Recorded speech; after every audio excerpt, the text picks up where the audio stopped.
കൊല്ലം ജില്ലയിലെ ചവറയിൽ ഒറ്റപ്ലാക്കൽ കുടുംബത്തിൽ ON കൃഷ്ണക്കുറുപ്പിന്റെയും K Lakshmikutty അമ്മയുടെയും പുത്രനായി 1931 മെയ് 27-നാണ് ONV ജനിച്ചത്. പരമേശ്വരൻ എന്നായിരുന്നു ആദ്യത്തെ പേര്. അപ്പു ഓമന പേരും. സ്കൂളിൽ ചേർത്തപ്പോൾ മുത്തച്ഛനായ തേവാടി വേലുക്കുറുപ്പിന്റെ പേരാണ് നൽകിയത്.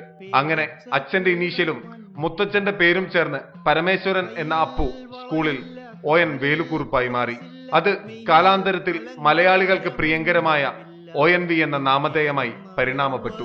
അമ്പിളി അമ്മാവനോട് താമരക്കുമ്പിളിൽ എന്തുണ്ടെന്ന് നിഷ്കളങ്കമായി ചോദിച്ചു ഇല്ലിമുളം കാടുകളിൽ പാടിവരുന്ന തെന്നലിനോട് കിന്നാരം പറയുവാൻ പറഞ്ഞ് പ്രണയാർദ്രമായി ഒഴുകുന്ന ONVയുടെ രചനകൾ മലയാളിയെ ഗ്രഹാതുരതയുടെ കൊടുമുടിയിലെത്തിക്കും. 1998 പത്മശ്രീയും 2007 ജ്ഞാനപീഠവും 2011 പത്മവിഭൂഷണും നൽകി രാജ്യം ആ മഹത് വ്യക്തിയെ ആദരിച്ചു. തന്റെ രാഷ്ട്രീയ നിലപാടുകളിൽ വ്യക്തമായ ഇടതുപക്ഷബോധം കാത്തുസൂക്ഷിച്ച ONV ജനാധിപത്യ വേദികളിലും തന്റെ സ്ഥാനം അടയാളപ്പെടുത്തി. 1989 തിരുവനന്തപുരത്ത് ഇടത് സ്ഥാനാർത്ഥിയായി മത്സരിച്ചുവെങ്കിലും പരാജയപ്പെട്ടു. അവശതകൾ നിറഞ്ഞ അവസാന കാലത്തും കേരളത്തിന്റെ പൊതുമണ്ഡലങ്ങളിൽ സജീവമായി തന്നെ ONV തുടർന്നു. 2016 ഫെബ്രുവരി 13 വൈകിട്ട് 4:30 തന്റെ 84-ാം വയസ്സിൽ ഐതിഹാസിക ജീവിതം അവസാനിച്ചു.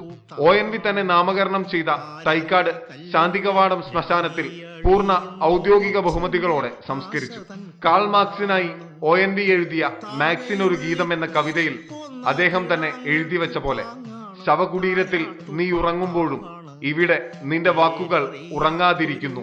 എവിടെ മനുഷ്യർ ഒന്നുപോൽ വാഴുന്നു അവിടെ നിന്റെ വാക്ക് കാവലായി നിൽക്കുന്നു.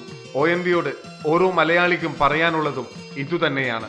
സാംസ്കാരിക കേരളത്തിന്റെ അനശ്വര കാവലായി നിൽക്കുന്ന ഗുരുനാഥ, ഇതാ അങ്ങയുടെ ദീപ്ത സ്മരണകൾക്ക് മുന്നിൽ ഞങ്ങളുടെ പ്രണാമം. Cultural desk reporter.